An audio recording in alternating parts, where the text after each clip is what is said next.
Hello guys, what's up? Hope we're doing great. Diego. You didn't do the sub. We're back everybody! Episode 10 of Legend of Korra Season 4. We're back everybody! Oh no! Shame. Hello guys, what's up? Hope we're doing great. I'm Diego.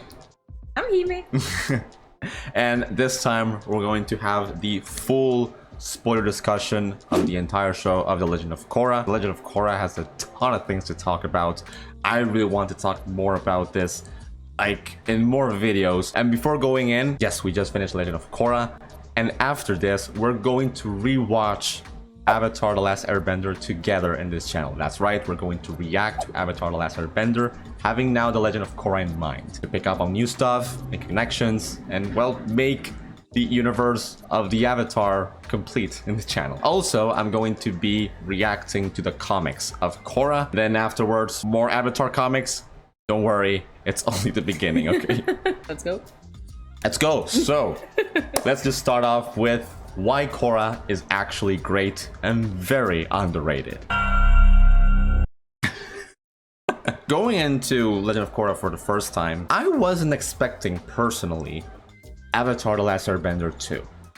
Because just the title itself, it told me that it was going to be a sequel show to Avatar: The Last Airbender. It's going to be different. Going into it, I actually found it refreshing to find a protagonist, like right from the beginning, very different from Aang in terms of her attitude, sense of the world, her background. Like, she feels like she's up here, like in the top of her game. And across the show, it really is a character study of someone that is deconstructing her powers and her sense of identity, and then reconstructing a new identity that feels more like herself. I really appreciate that. I really appreciate how human this show it is. Avatar: Last Airbender is actually a very human show as well, but what I'm referring to is that I really appreciate how bold they went places with Legend of Korra in terms of loss of powers and the Avatar legacy, and dealing with very mature themes like PTSD and depression. It was very, very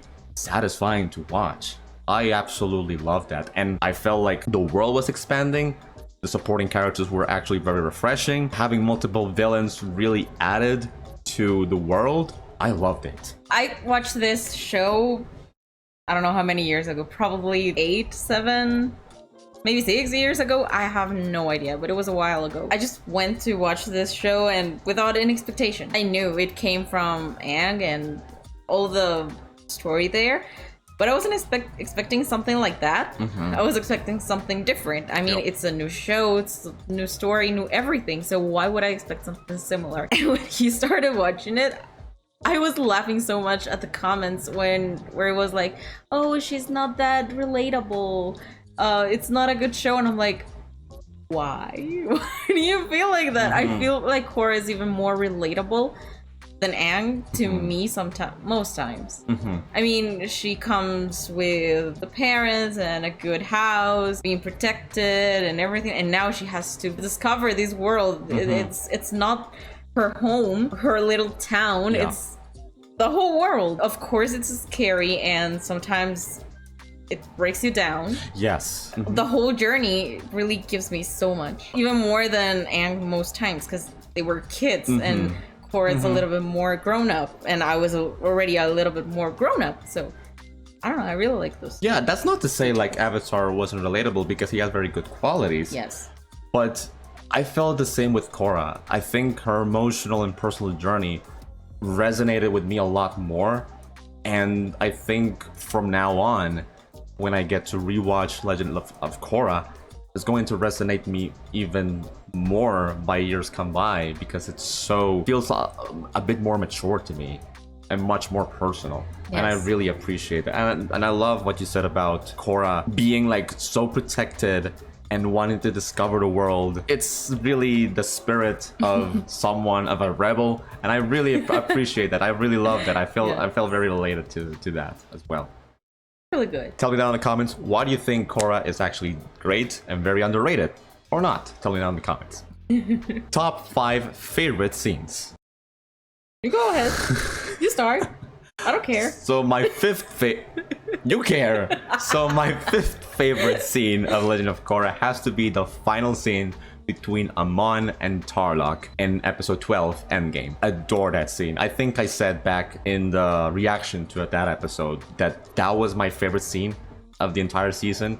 It still stands for me that way. It's just so emotionally powerful, so sad and dark. It's the final moment between brothers that have been abused. They have grown in a way that is so unfair. They have their own decisions, right?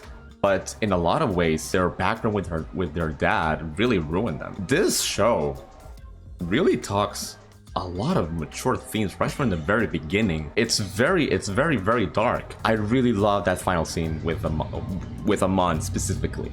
Like his tear. I love that because there have been a lot of comments about the tear of Amon.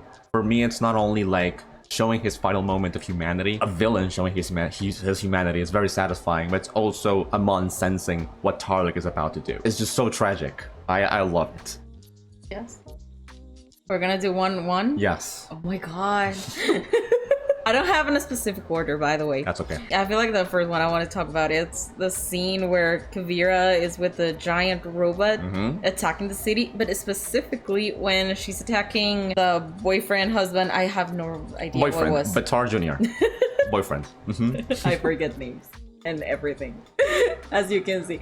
But yeah, I love that part. It really shows how hungry for power she was. Yes. And then she didn't care. She was not only destroying the city, she was willing to kill the person she loves. Yes. So, I don't know, I love violence. You love violence. Please help me. My fourth favorite scene, when Korra's taken the Avatar legacy out of her. Like stripped out of entirely, when Unalaq kills the entire legacy of the Avatar. I think this is one of the most controversial scenes of the entire Avatarverse, the entirety of Legend of Korra. I think it's a brilliant scene. It's one of the best decisions in the writing of this show because it separates itself definitely from Avatar The Last Airbender and Korra as an avatar, as a character, because now she's forced to be the first of her new cycle. And she has to learn now by herself. She cannot have help by previous lives that lived the responsibilities like hers. So she has to redefine the responsibilities. She has to redefine what is the meaning of the Avatar. I absolutely love that, even more so with the payoff that we have of Korra by the end of season 4. I think it's also a very dark and powerful scene, even though Unalaq is not the most popular villain of the Legend of Korra. He does one of the most impactful things of Legend of Korra. Season 2 finale, basically.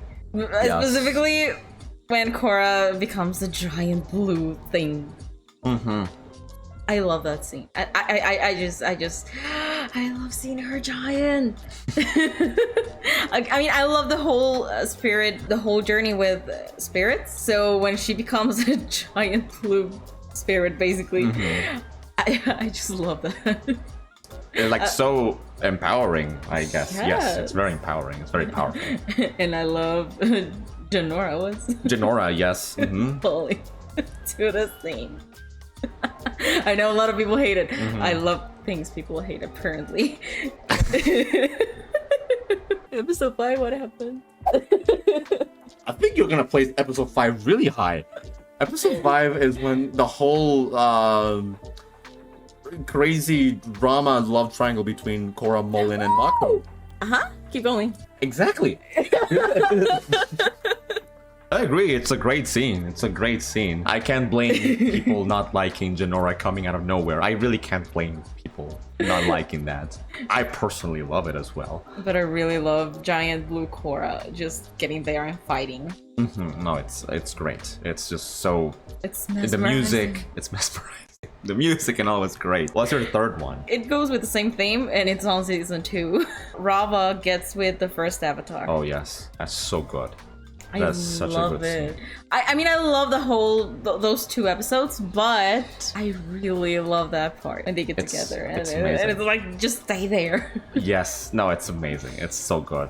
It's so powerful. It's like it's the first Avatar. No, yes, I love And it. I know a lot of people say like, oh, that's taking away important things from Avatar: The Last Airbender. But for me, it gives more story. It's not taking away the fact that people can learn from these animals to control better the elements. Because I mean, if you go through that logic, it would mean that an airbender can learn how to firebend. Yes. It doesn't make sense, but having the power come from the lion turtle, it makes so much sense that the power comes from there, and then they learn from these other animals. I don't know. Yes. For me, it makes sense. So I love it. Totally. I agree. I don't feel like I have a favorite scene actually from those 2 episodes. It's just the whole 2 episodes, but I had to choose a scene. Third favorite scene. I was trying so hard to pick a favorite scene from.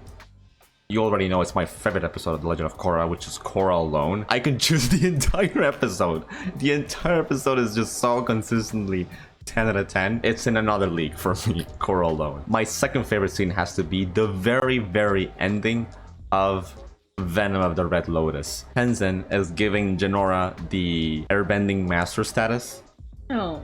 And at the same time, we see Korra torn apart, broken, and with that final tear at the end. I don't know why I like so dark scenes. The way the feeling of bittersweet is captured is perfect. Like now, I think from now on, when I think about the word bittersweet, I'm gonna think about this scene. Because it's sweet to see Jinora like this and the airbenders coming back together. Now truly coming back. But now the Avatar is gone.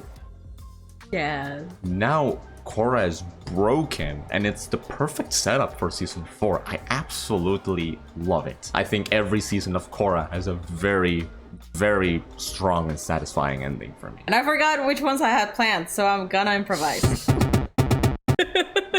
Believe it or not, it's actually not that easy to pick favorite things from Legend of Korra. It's a show that we both love a lot, and for me it was incredibly hard to pick 5 favorite scenes. I'm gonna mention honorable mentions that I cannot believe that were in the top 5, but you know what I mean. Yeah. When Julie.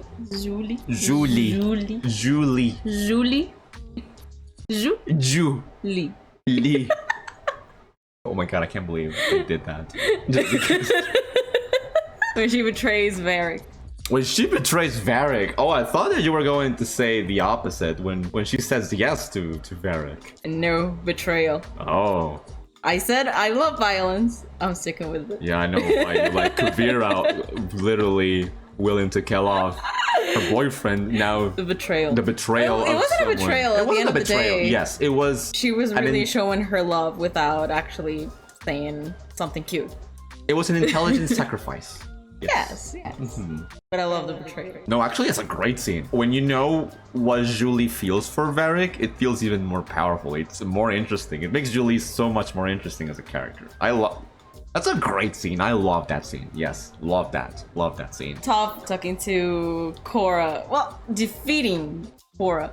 And saying, imagine me on my prime. Oh, okay. Like that whole scene. That whole scene, yes. Korra being just like, stop it! I want to win. Well, that's also some of my favorite scenes. I mean, I can think about 20 favorite scenes, to be honest. It has so many good scenes. That's such a good one. Yes. What? Is that the thing is that you haven't seen Star Wars yet, and the reason also why I love that scene so much is because it feels like Star Wars.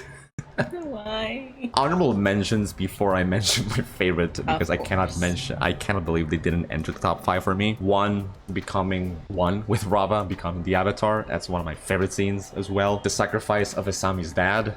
That's absolutely one of the best scenes for me. I love it. The final conversation between Kuvira and Korra. It's so satisfying to see the hero reasoning and empathizing with Kuvira. And it's not about defeating the villain in this case. It's about saving a villain, about saving a human being. I love that. I love that scene so much. That scene of Tenzin like almost dying in the Ultimatum episode in season 3. That was so shocking. That was such a dark moment. It was so stressing as to see that moment. But actually, my favorite scene of Legend of Korra, I think one that I'll always come back to, just because of what it means to Korra, the characters that are involved, and the reactions to that moment in the Calling episode, is that moment when Korra is taking out a piece of her venom out. Ooh. Toph is telling her, you gotta do this by yourself.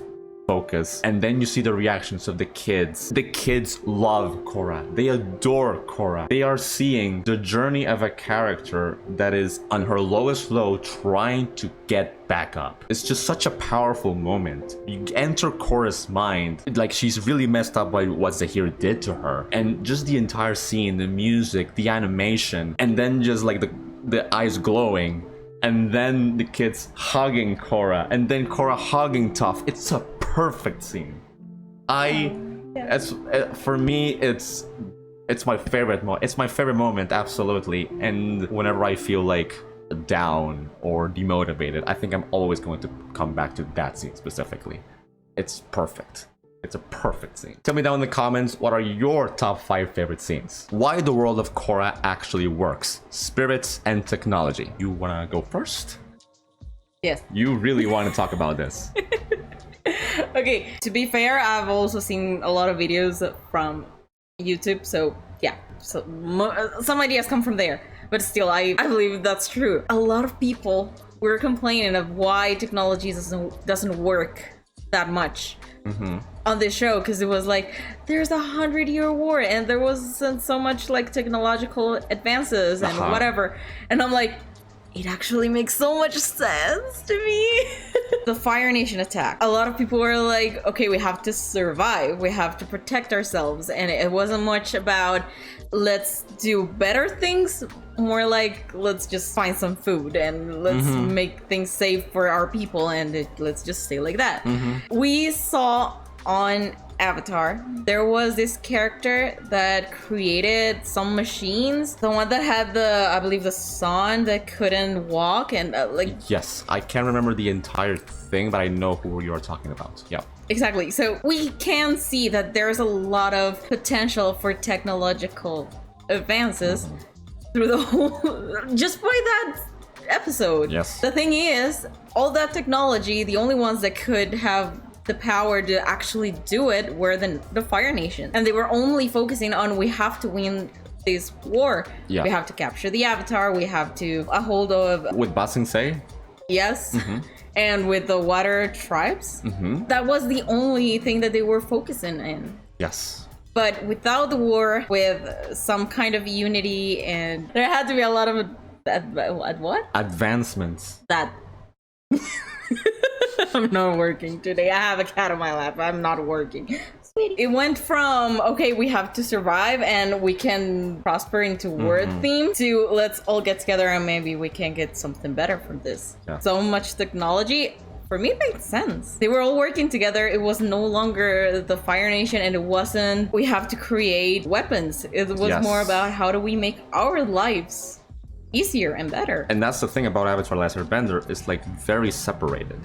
Yes. Very, very separated. In The Legend of Korra is entirely different, mainly because of the concept of Republic City. When they were coming together by the end of season 3, it's natural for them to create something like Republic City, in which benders from all over the world come together. If you have a world in which it's not only non-benders that are living there, but also benders of every kind. Water benders, earth benders, fire benders, even metal benders.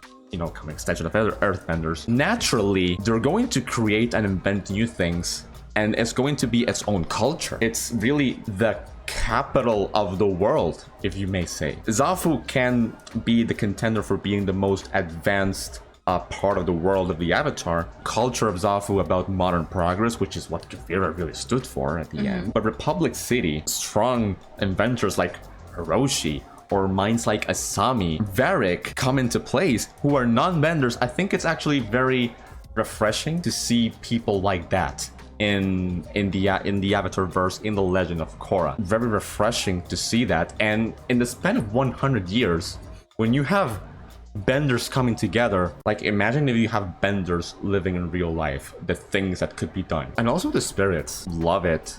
mainly because of the beginnings episodes. It just really showed like the entire origin, how it's all told through the first Avatar. The figures of Rava and Vatu can be easily misunderstood as good and evil. They're not. They're order and chaos. The thing is that chaos is a more negative connotation. Order can have different connotations. I mean, that's why so many people oppose the Avatar. Yes. That's why Zahir was so much about chaos. It really that they were together with Unalaq, but it got out of control. That the idea was never really to release Batu. It totally makes sense that those two entities are there because spirits can be corrupt, just like humans. And I think it's just that's a really great parallel. I really love the whole spirit coming to the world. Yes, that's such a great decision. It was a risky one because I mean it was not only changing humans' world, but also changing their world. Oh, for Spirits. sure. Yes, exactly. Like, you're basically changing everyone. But at the end of the day, I feel like it brought them a little bit closer. The Avatar is like the connection between the spirit world and The material world. she literally brought them together. No, I love it. I love it. It's really nice. What are your thoughts on the world of Korra? Technology-wise, spirits-wise, tell me down below in the comments. Favorite villains? Having seen the complete journey Legend of Korra, I can't pick one. I think if I pick one over the other, I think that other in second or third place, they don't deserve to be second or third place for me. You know, I think that talks volumes about Legend of Korra as a show. I love Zahir. We love Zahir. No, I love Zahir. The thing is, Vatu, I think it's a cool villain. I don't think it's a bad villain at all. He's a cool villain. I really love that chaos energy that he has, and the voice acting is really good. Unalaq, I didn't think it was that bad, to be honest. I mean, it's the least interesting of the main villains of Legend of Korra. But, I mean, the fact that he did one of the most impactful and emotionally powerful things in Legend of Korra, taking out the Avatar legacy, can't put him like, oh, it's a terrible villain. No, I think it's actually a good villain. It's just that the rest of the villains of Korra are so good. They're great. They're amazing. I think you're gonna roll your eyes at this because I can't have a decision on this. It's going to be a three-way tie between Amon, Zahir, and Kuvira. I can't pick one between one or the other. Okay. Every single one of these villains brought something so different and rich to Korra as a protagonist in their conflict. I just really love when they're fighting, when they're talking, I love it every time. I mean, Amon as a threat, as an imposing threat, is probably my favorite in that sense. The voice, I love the look of him. I love his backstory. That's what really made him, for me, like, oh, this is a top tier villain. And his ending scene with Tarlok, like, absolutely. And the blood-bending powers, he's so cool and so tragic. I love him. I love him so much. Zahir, a very interesting character because at the end of the day is going to oppose someone else's ideas. I mean, there's a reason why my favorite scene of Zahir, which is also, oh my god, some of my favorite scenes in the entire Legend of Korra. I can't believe it's in the top 5 favorites. But it's there, you know. Help me. Those final moments in season 3 were very, very compelling to me. His passion for an idea for Guru Lahima was great to see from beginning to end. I would have loved to see more of him with Red Lotus and Pali. I think that's such an interesting dynamic that I would have loved to see a backstory of them, honestly. His final fight with Korra is even better for me given the context of season 4. He's just such an impactful villain. And his lines, they're so cool. And Kuvira, I love Kuvira. Like, can't get over the voice acting. Zelda Williams, the daughter of Robin Williams. She is amazing. I love her. That's what elevates the character so much to me. Kuvira, yes, she wants to reclaim the land that she thinks it's her own. She wants to give a new hope to people. She wants to prove herself as the righteous leader of this world as part of the Earth Empire. That sense of entitlement and ownership, it was taken to such emotional levels. I love that family drama that she has with Sue and Batar.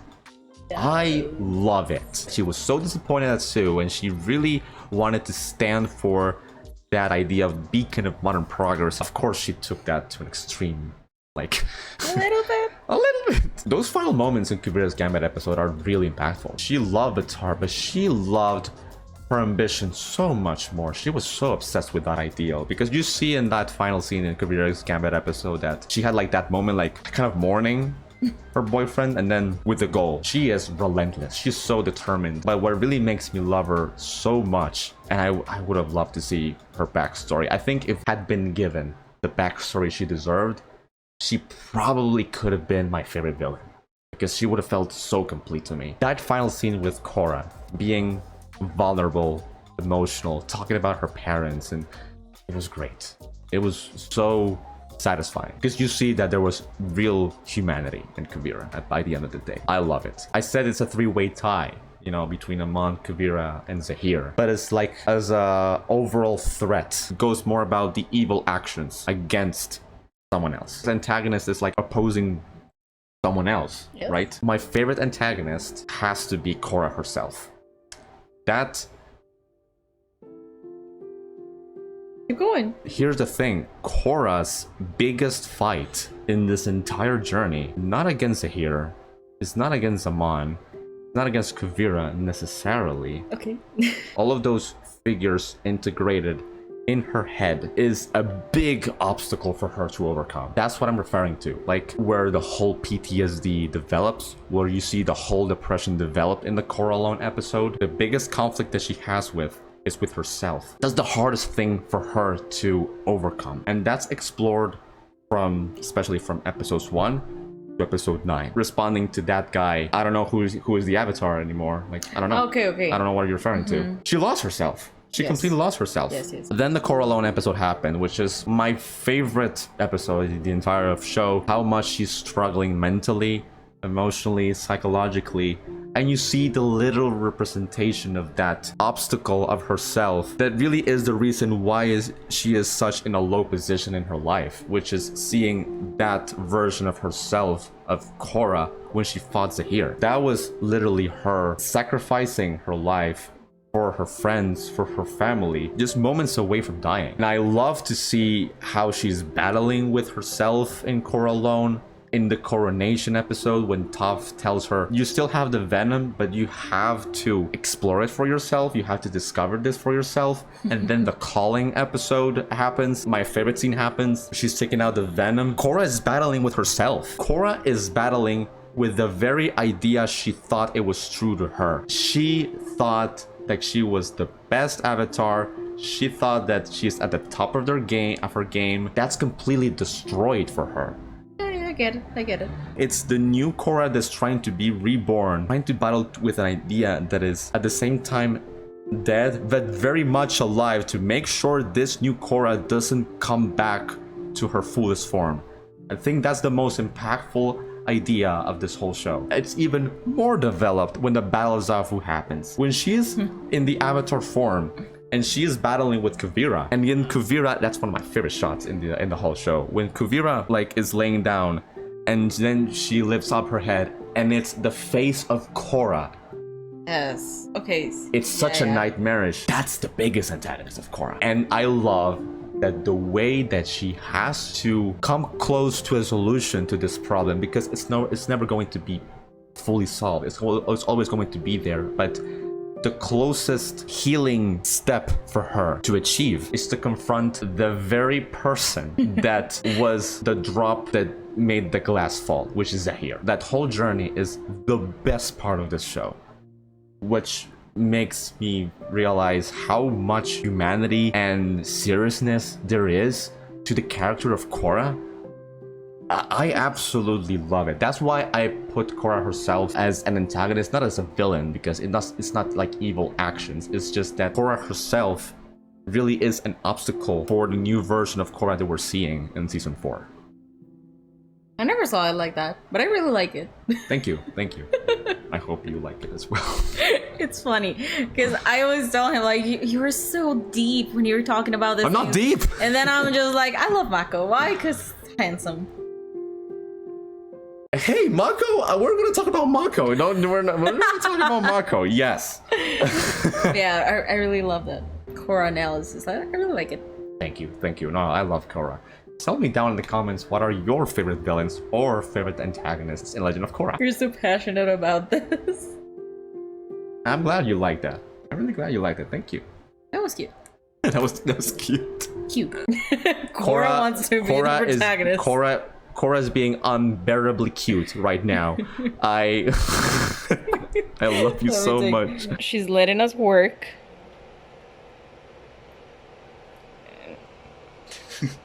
She's so cute. I can't handle it. She's the best. I love her. Why do you love season 2? I already have an entire spoiler discussion of why I love season 2. You can check that out over here. Okay, so I have a little problem, and it's that at the very beginning, it's really slow. And it's really sad. Okay. Yeah. But again, there were a lot of problems, and... Same. But once these 2 beautiful episodes, the beginnings... Yes. Gosh. I love the animation. I love the insight that it gives to how the whole Avatar state cycle begins. I want to know more about all these past lives. Powers were given to a certain individuals and how when they were becoming a little bit more independent with the potential risk of going with the spirits. Yes. Confronting with spirits. They had these abilities that they were given by these lion turtles. I love that world. Like how it was when it was with spirits and everything. I'm so in love with all those things. But mostly the animation. That's I'm so passionate about that animation. Visually, those 2 are arguably the most beautiful episodes of Legend of Korra. I remember when you were Arguably, yes. watching it, I was like, you're gonna love these 2 episodes. Like, trust me, you're gonna love them. And he was like, okay. And he played and he was like, oh my gosh. Because usually we hype a little bit more than we should, but we, fans of whatever, we hype. It was worth the hype. Yes, no, I'm glad that for me, season 2, I had tempered expectations just because of what I've heard. But it was amazing. It blew away my expectations, really. Yes. I love Korra opening the portals. Korra, don't be this cute, please. You're distracting me. I love you. She's really cute. Korra opening the portals and going to the spirit world. Uncle Iroh, yes! Yes. I'm afraid of saying names because I watch it in the Spanish. Don't say Iroh. No. It wasn't that bad. I love when we see Uncle Iroh and baby Korra. Oh, I love it. And I love it. everything just stops being like so beautiful. And I love it. I'm obsessed with those things. And by the end of this season, I mean, whenever you ask me about Korra, I always remember the ending of the 2nd season. It's beautiful. It's perfect to me. I know a lot of people get angry with the killing the Avatar cycle, but at the same time, it's like saying that's the other show. If you want to watch it again, go watch it. But this is our show, and it's something different, something beautiful. I just love it. And the Blue Giant Korra. Oh, that's your favorite. Yes. She's amazing. She's so freaking... Sometimes I'm really visual. It's so good. No, yes, I agree. And by the end of the season, I mean, she leaves the portals open. Yes. So it's like, spirits can live with humans, and that's okay. And I will be there to try and make things as smooth as I can. I love that. I love how you're so passionate about this season, actually. I just love it. It's so good. I don't know why people hate it. Korra is being unbearably cute. I can't handle it. No, I agree. She's like a sleepy little girl. I agree. No, season 2 is amazing. Season 2 is amazing. Let me know your thoughts about season 2. Why season 3 is so important for Korra's development. This is the season in which arguably has the least presence of Korra, more like the construction of a character that is ultimately in this last phase before season 4. She finds someone, Zahir, that is really the greatest curse for her, but also unpredictably the greatest gift for her in terms of the idea of freedom, because that entire idea of freedom from the first season, in terms of like Korra trying to learn airbending. Airbending is the element of freedom. I think it makes a lot of sense for Korra to struggle with that idea of freedom because she was growing basically her whole life in one place and then exposed to another completely different one. And she had such a close-minded idea of herself that, oh, I can't learn airbending, and she was even considering the idea of being the Avatar without learning airbending. I'm the Avatar. It's really refreshing to see how Zahir becomes the very answer to a lot of what Korra has to learn across season 3 and season 4. That element of freedom, even though Zahir takes it to an extreme. He wants chaos, he kills the Earth Queen, which I think there's a love strong... that. It's a great scene. It's one of my favorite scenes, I yes. should have said that one. As some of your top favorite... See, it's so hard to pick top 5 favorite scenes, honestly. I think it's one of my top 10, 15? I don't know. Gosh. How many deaths, actual deaths, do we see on this show? You see the Earth Queen, you see Min Hua. Like, do we Not actually so many. see? Almost just the queen. Almost That's just why the I queen. love that That's why it's just so scene. impactful, I yeah. forgot. Picking top 5 favorite scenes in this show is absolutely almost impossible. I can't. I don't remember the last scene I said. Scratch that. Queen's death. Yeah. Did you mention about Prince Wu I with don't the think so. Majormos? That's one of my favorites. Oh yes. No. Did I say it? I don't know. I don't think so. You see? You see? Okay, let's continue. I didn't say it. I prepared that one. You prepared that one. one. Queen's Wu singing. Let's continue. By the end of the day, Zahir becomes the very idea of freedom for Korra in season 4, when she is like unlocking her mind thanks to Zahir. That's all thanks to the whole development of season 3 in the conflict between Zahir and Korra, because Korra is brought to that level of lowest low in her life that she needs to reach. You could see me. Yes, that she needs to reach in order to reconstruct a new idea of herself that ultimately will be the true version of herself. And I love season 3 how it focused so much on Zahir's presence to let us know what Korra's going to go through in season 4. I love it. Tell me down in the comments what are your thoughts on Korra's development in season 3. Why season 4 is my favorite. It's my favorite season. Here's the thing, I'm just gonna start it off like this. I think, honestly, you have to rewatch Avatar: The Last Airbender with Legend of Korra in mind, of course. But season 4 of Korra is actually my favorite season of all 7 seasons of the Avatarverse. Deshonora tu vaca. Dishonor on you! Dishonor on your cow! Absolutely love the emphasis on the characters that brings some of the best moments in the show and the story. Absolutely every setup that is established in the first half of the season, the payoffs in the later half of the season are brilliant. The whole journey of Korra battling with herself and the PTSD and depression. In that battle, you have also those interactions with Asami. That letter that she sent, that little clue cares maybe a little bit more for Asami than other people. The reintroduction of Toph. She is my...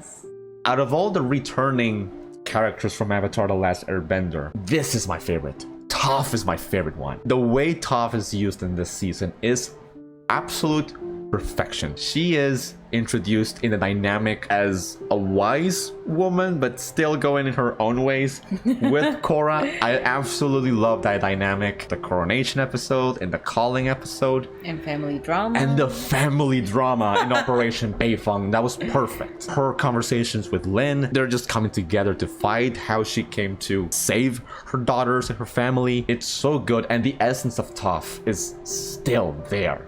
I love the voice acting. It's perfect. I mean, that's my favorite episode, so yeah. Yes. I love how the season opened. I love how it was basically showing us a world without the Avatar. Yes. I love how, like, from the very beginning of the season, the world felt so rich. Like, I really care about all these characters, where they are right now. Asami with taking part of her own industries. I love the payoff with Bolin, because at the very beginning of the season, he's having those conflicts, those fights with Bolin. And at the end of the day, Mako is having one of the best moments of the show. That's also one of my favorite scenes of the whole show. I cannot believe I'm not including that in the top. When Mako is moments away from sacrificing himself. Yeah. That's so powerful. I really felt like he was going to die. I was so afraid. I felt in that moment, gosh, I care about Mako. I don't want Mako to go. And when Bolin comes to save him, like, you see the progression of Mako from the first one to this, it's so satisfying. Mako was always about himself, and now he's like, I'm gonna do this for my brother and my friends and everyone I love. He's willing to sacrifice himself for the whole For the whole thing. thing. I love it. It's so powerful. That's why I love him. Gosh, I love that moment. Also, Kuvira. Kuvira from beginning to end. She is mesmerizing. I talked about Kuvira already in this discussion. I'm sorry, the microphone. mic. She is the perfect antagonist for this season. Also because of her conflict with Korra, how she is like the dark version of Korra in terms of like some sense of entitlement. I love it. I love it so much. And in terms of like giving hope to the people, Kuvira has such a fricked up idea of that because she's basically a dictator. Absolutely love the way Zahir was used in this season. Like, it's my favorite Zahir scene. I love it. I remember you were like kind of angry, like if he's not dead, they're gonna use him. And you were afraid also. Yes. And I was like, just wait. Yes. We'll see. And by the end of it, he was like, yes! Yes! I'm so glad that was the last scene of Zahir. I love it. I love it so much. Those little setups from the earlier episodes to the last ones. I mean, you have conflict between Asami and her dad. Ultimately, it's the most tragic payoff. Varric and Julie, they are two of the best characters in the show alone because of this season. They bring some of the best energy. They're the lighthearted aspect. And in some ways, they're the most emotional aspect as well. I mean, coming off like Julie betraying Varric, and then Varric, like we have with Bolin in the reunion episode, like reminiscing about, oh, I would have loved to have Julie here. Like I miss Julie so much, you know. Julie, you know, telling Kuvira, oh, you're a monster, and then you see like, oh, that's the true intentions of Julie. Like she was she was protecting the people she loves, and Varric being honest with Julie. The wedding, God, it's so good. It's so satisfying. It's so satisfying. I love it. I think ultimately, really, the season in which it's about coming back, like redemption for Varric, redemption for Asami's dad, for Korra. God, I love. And also, I didn't mention the kids. The kids were finally having their episode. Oh, I love it. In the calling episode. they were no longer kids. Well, yeah, kind of. Oh, right? they're kind of, but you know, they're They were already teenagers. growing. They're already growing, yeah, but you know, they're the kids. I love how they were used. I love having an episode like the Battle of Zafu, the defeat of the hero and the rise of a villain. Season 4 of Korra is the most complete to me because it has so many elements of characters, of action and drama, and relevant thematical elements that really resonated with me a lot. I cannot get enough of season 4 of Korra, honestly. I am going to defend season 4 of Korra until the very day I die, okay? Season 2 is still my favorite. Season 2 is great, though. What are your thoughts on season 4 of Korra? Let me know down in the comments. Top 5 favorite fights. My top 5 or yours? Your top 5. Your top 5 first. I don't know if I have 5. Like the first one, Giant Korra. Of course. Again, my favorite season is season 2. Yeah. That's the one that I remember the most. Randomly say Korra, I would imagine that one. The second one would be Kuvira, but on the... Operation Beifong episode? Yes. The whole family battle in... Yes, that one. Okay, in Operation Beifong. Okay. Thank you. Yeah. Brain fart, sorry. I love everything. How Toph was good. there, how they're fighting together. The whole conflict. I don't know what to say. It's just perfect. It's beautiful. The next one would be the fight with Zahir, ending of season 3. I was actually scared for Korra. I didn't felt like she was going to die. I just felt like, how is this going to affect her? I thought about that, but at the very, very, very end.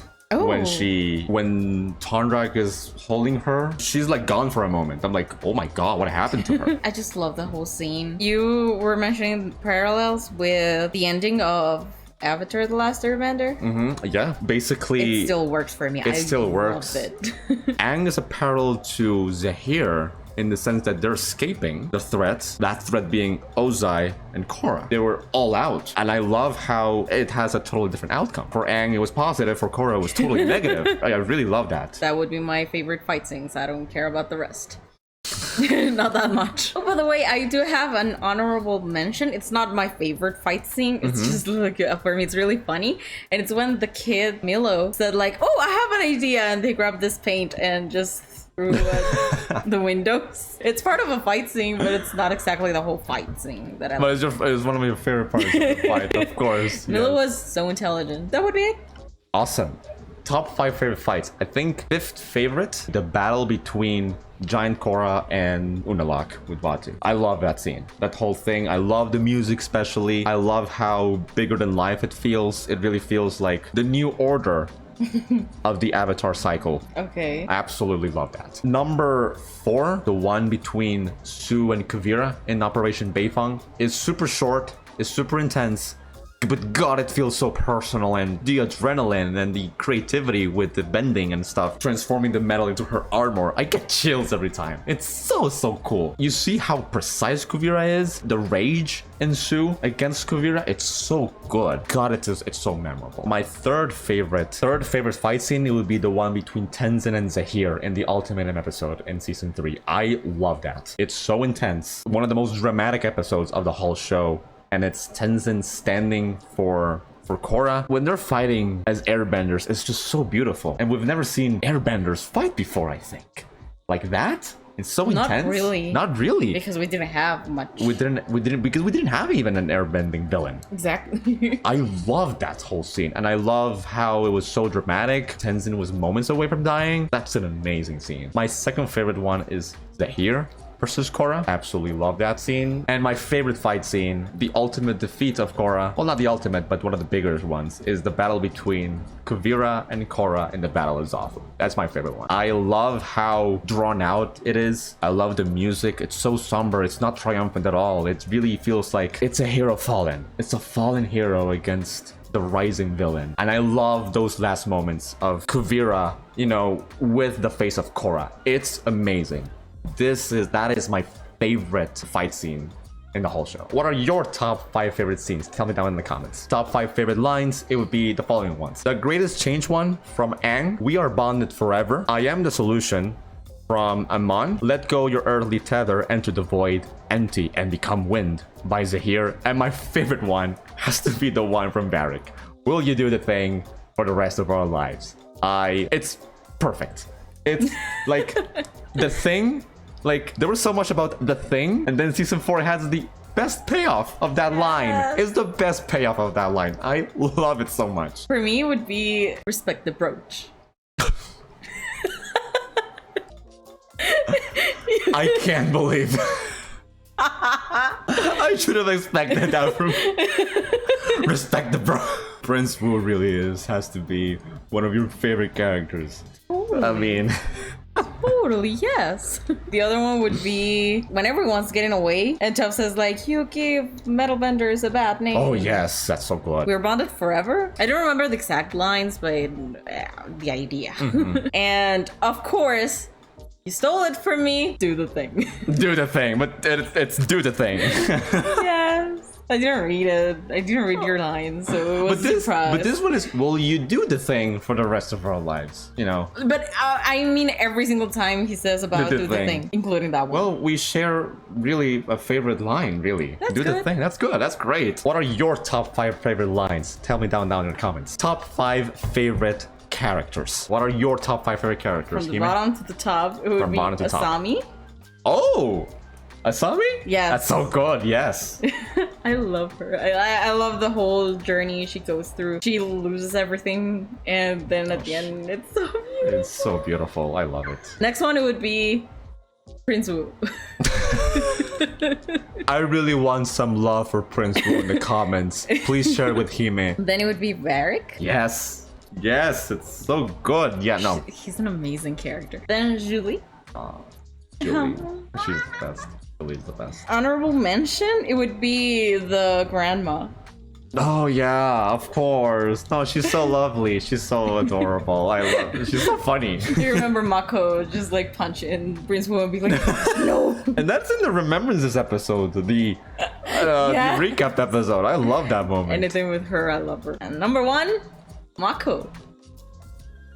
Number 1 is Mako? Yes. Wow. I knew that you already loved him, but that I didn't know it was your absolute favorite character. I love him. Why?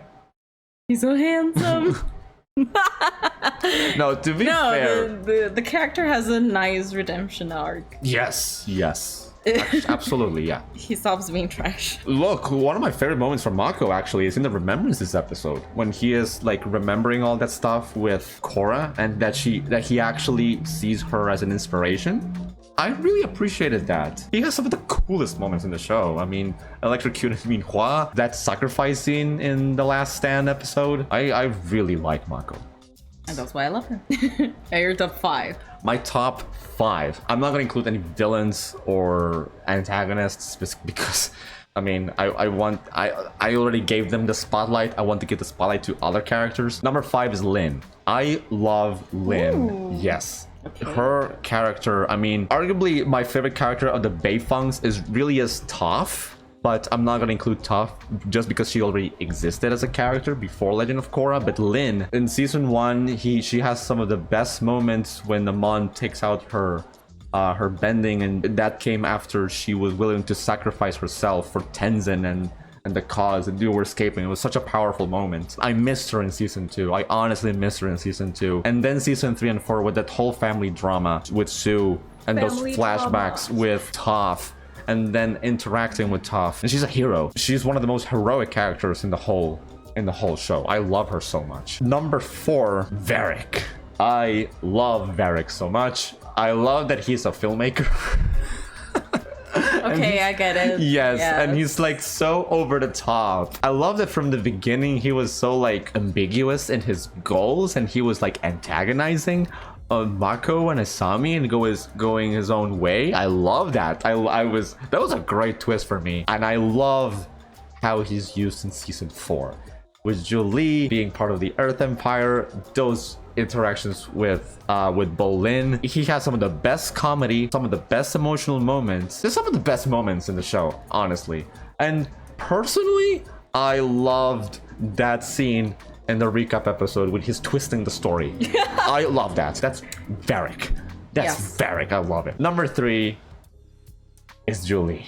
Yes! Julie, I mean, here's the thing. Even though she didn't have as much character development like Lin, the screen time that she had, especially in season 4, she steals the show every time. When she's there talking and interacting, my attention is on her. She's adorable, she's determined, she's fearless, she's vulnerable. So little screen time. I needed But more from her. I need more from her. I need more from Julie, honestly. I just wanted more and more every time she was on screen. Those moments when she betrays Varric, and then she confronts Kuvira, and then she has those final moments in the Battle of South episode when Kuvira turns to Julie and it's like, you're going to be the new assistant to Batar Jr. And you see that very serious face from Julie that I always love. In the last episodes, Julie being vulnerable to Varric. And within those moments, you have Julie saying like, you have to treat me as an equal. She's such a complete character, to be honest. There's so much in her. There is so much. I love her. I love her. Did you notice we have Varric and then Julie? Yes! Oh my god, I love it That's so good. much. Number 2 is Tenzin. I love this character so much. I wanted more from Tenzin, because I love that character so much. That's the thing. From seasons 1 through 3, gosh, he's so good as the airbending master, and I love that there is a lot of flaws to him. He's still growing as a character, and his spiritual journey in season 2 is my favorite arc of his, honestly. Confronting his brother and sister, questioning the legacy of Aang, of his father, and then confronting Aang, the image of Aang, of his father, in Darkness Fall episodes, when in the fog of the lost souls, trying to find Jinora. It's so beautiful. I love Tenzin so much. And in season 3, of course, when he's trying to get the airbending culture together, trying to rebuild the Air Nation, when he's confronting Zahir, Tenzin is so good. I honestly love him so much. My favorite character... Come on, guys. You already know. It's Korra. My favorite character, along with Zuko, as the top of the Avatarverse. I adore her. And this is where the final question comes into place. And before that, please let me know in the comments your top 5 favorite characters. Before we go there, how do you feel me not having Korra on my top? Very surprising, because you felt very identified with Korra. Yes, but I love Mako. think the journey of Korra is the Avatar becoming human, not the opposite.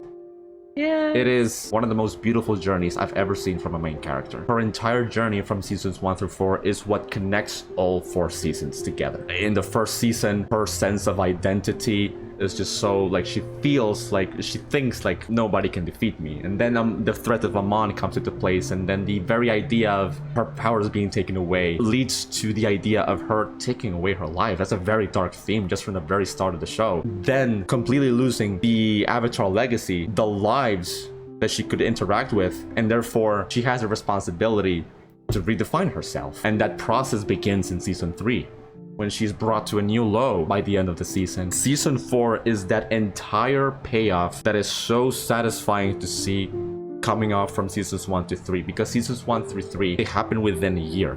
Within less than a year. Yes. It's just constant fights for Korra trying to prove herself, and every single time she's losing more and more and more of herself to the point that she feels like she's not herself anymore. Her journey in season 4, it's perfect. It's perfect. I love the seriousness they took with themes of PTSD and depression, and how much they took it to the very end of the season, and how that was very well paid off by the end of the last episode. And that talk with Kavira, empathizing with Kavira, saving, not defeating, saving the villain. She is the ultimate hero for me. And the cherry on the top is her being with Asami, because it says a lot about her transformation phase as well. When I was watching the show, every time, I really forget that it's Nickelodeon. I'm watching it today. Like, for me, the idea of Korra and Asami being together, like predicting them to be together, was not that far-fetched to me, because it's just so normal to me. Like, I mean, I saw it coming, I just didn't believe Nickelodeon would allow it. exactly. That's why I was like, that won't happen.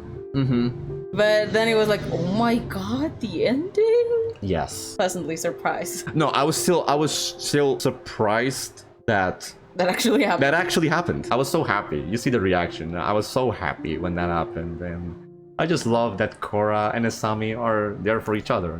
They're meant to be together, really, because it feels like they're supposed to be alone, just because of how much they lost, but they finally find company in each other and understanding. I love it. Yes. She's the best. She's the best. And that would be it. Really, tell me now your thoughts about Korra as a protagonist, about the entirety thing in Legend of Korra. What does it mean to you, Legend of Korra? And honestly, this is one of my favorite shows of all time. And really, thank you so much for joining me in the last part of the journey in season 4 of Korra. I cannot wait, really, to continue. That would be it. Thank you so much for watching. Really hope you enjoyed this video. If you were more content like this, please give it a like, and you may want to subscribe if you haven't yet. Please subscribe for Korra. She wants it. I also do first time watching movies, rewatching movies, other TV show reactions, other spoiler discussions as well I have. And we'll see each other in the next one. See ya. Bye. Bye.